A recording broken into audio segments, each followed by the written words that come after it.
Hey crafty friends, Christina with you from Sunny Day Memories. This month we are focusing on the beautiful Floral Delights collection. As you can see, it's got this super cheerful yellow floral imagery on the one side of the papers, and when we flip it over, we've got some of the more subtle, smaller prints that can work for any project, but again, a lot of that cheerfulness with the yellows in it. So for this week, I'm also going to be including the coordinating vellum that you can get with it. And as you can see, it still has that cheerfulness with the yellows. It brings in a lot of the blues, and it's got that fun vellum paper. So let's go ahead and get started. So this week we're going to be doing something pretty simple. I'm going to be teaching you how to create some really cute little bookmarks. So if you are a reader yourself or you know some avid readers, these are really fun, really easy. It just takes a little bit of intricate work with some die cutting, and it doesn't show off as much of this beautiful Floral Delight papers, but I still thought they were super cheerful and a great example of a pattern paper to use for this particular project. Here are the supplies that I used to create these bookmarks. So I started with the dies, the floral dies that are, let me get this right way, the Country Birdhouse dies. I used a mixture of like the softer rounded flowers with the more sharper pointed flowers here. And I got some gold paper clips, so it just kind of elevates it from being the traditional silver. And then I am using these fun textured, what are they called? Adhesive backed textured dots. These are my go-to. I love these. I love that they kind of add a nice touch of elegance, but they're kind of flat, so especially if you're doing like cards, they're nice and easy to mail. I'm using our new mini corrugated 3D embossing folder to create the holder for my bookmarks. And you're going to want some liquid glue with a fine tip, and I also suggest our silicone mat is really great. So let's go ahead and get started with this. So I used our two-tone. Let's see if I can kind of back it on itself here. This is the Crumb cake, and you can see you've got the true color and then the lighter shade. I liked that it was a little bit lighter weight, and so it worked really well for this. And I got to have both color tones of that.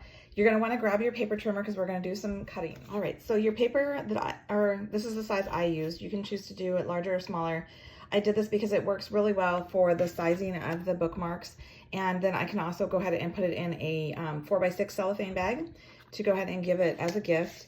So this is a 3-inch wide piece by 4.5 tall. And what I did is I went in 1 inch, actually, sorry, 1 1/4. So I went in at 1 1/4, and then I am using the measurements on the side here so I can do 1/2 inch cut marks.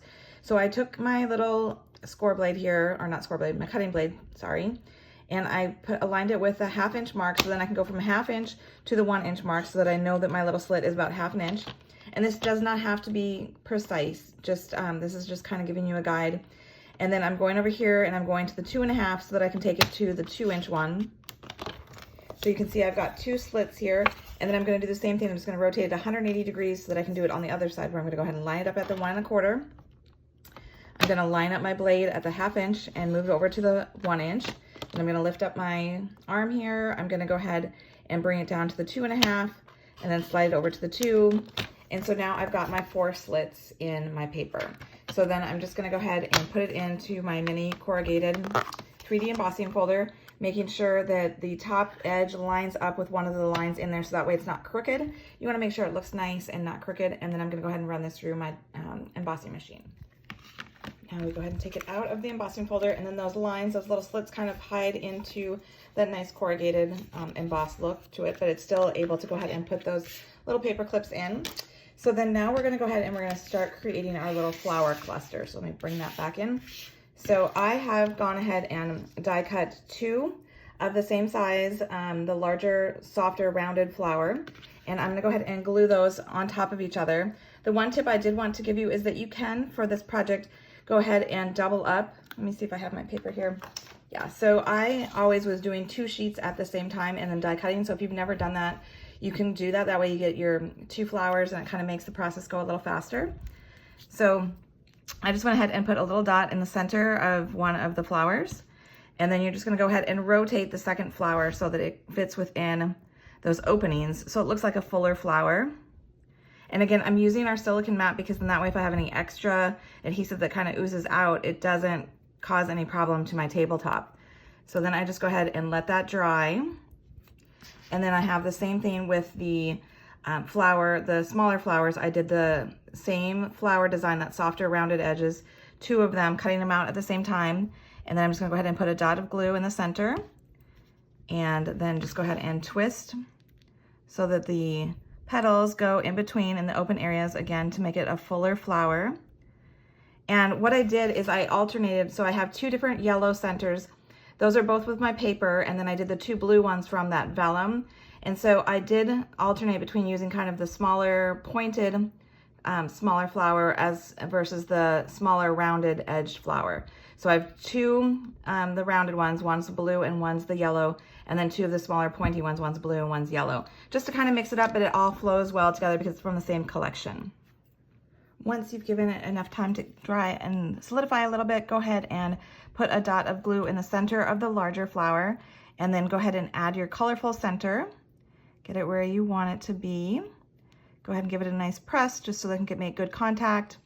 Then give that a chance to dry as well. While you're waiting for it, what you can also do is, even though these dots do have adhesive on the back, I really wanted to ensure that they didn't come apart because obviously as a bookmark it's going to get used a lot. I still added a little dot to the center of my flower, and then I'm using, whoops, my scissors to go ahead and grab the dot and stick it right on top of that adhesive. Kind of move it around so it's in the center. And then I'm going to let that have a moment to dry. Once it's had a chance to dry and kind of solidify itself, then what you're going to do is you're going to take one of the paper clips, and you're going to need a hot glue gun. And so I'm going to put a dot of hot glue here in the center of this back one. I'm going to put my paper clip right onto that hot glue with that bottom second little rung there going down, so that way it is still able to be a paper clip and hold this place of the book. And then I'm going to take a smaller flower and I'm going to go ahead and sandwich that together. So I'm going to go off screen for a moment to go get my hot glue, and I'll show exactly what I mean. All right, so see I've got my little dot of the hot glue.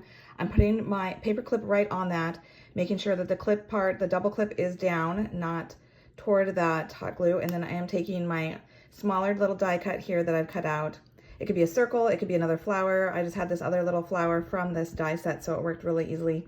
And I just sandwiched it together so that it holds in place, and then go ahead and pull off any of those strings, and then let it sit for a minute, and then you can go ahead and stick it through the slot on your little carrier sheet that we created. Okay, so now that has gotten a chance to sit for a minute, I'm just gonna go ahead and stick that in, and so you can see it fits in there really nice. And then you would just do the same thing 3 more times so that you've got a nice pack of 4. So these would make an adorable little gift to give to an avid reader. I'm actually making these for the Stampin' Up convention, the onstage event happening. This is going to be a swap that I'm doing just because I figured it would be a cute way for people to mark their favorite pages of the new upcoming catalog. So I hope you enjoyed it. Feel free to use any papers that you have to create this, obviously. I just think it looks so cheerful with this paper, and I love that it has the coordinating vellum, so I could bring in the vellum to it as well. So if you enjoyed this video, please be sure to like it, and be sure to subscribe to our channel so you don't miss future videos. And until next time, stay crafty.